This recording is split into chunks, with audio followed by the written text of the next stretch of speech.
Top 3 things to be cautious about when buying a property under power of sale. As you may know, that power of sale transactions are becoming more common, more prevalent due to economic uncertainty. While this trend reflects market challenges, it can also present valuable opportunities for home buyers and investors looking for potential good deals. With more properties now being sold under power of sale in 2025 due to economic pressures, buyers must proceed with cautions. While these transactions can offer good opportunities, they can also come with unique risks. Here are 3 top things that you should consider when buying a property under power of sale. Number 1, no warranties or representations. Properties is being sold as is and where is.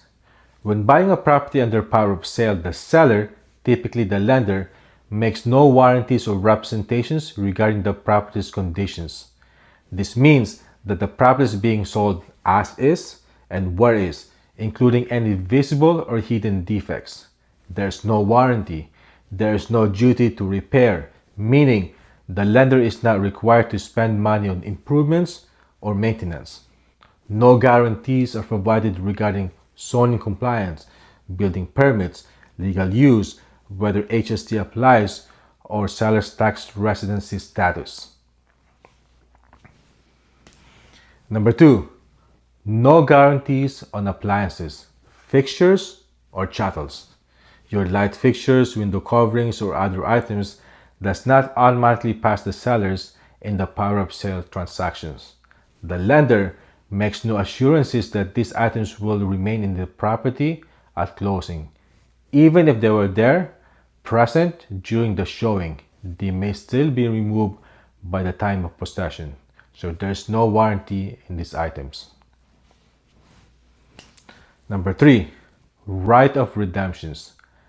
The sale could be stopped at any time. The original owner retains the right of redemptions, meaning they may stop the sale if they can fully repay the lender and cure the default. While this is very rare, it is legally possible if the owner pays their arrears, interest, legal fees, and possibly the full balance of their mortgage. This can then delay or even cancel the transaction unexpectedly, right after the closing date. So, final tip. Buyers considering a power of sale property should work closely with an experienced real estate professionals or lawyers that are familiar with the power of sale transactions to protect their interests in the property before proceeding.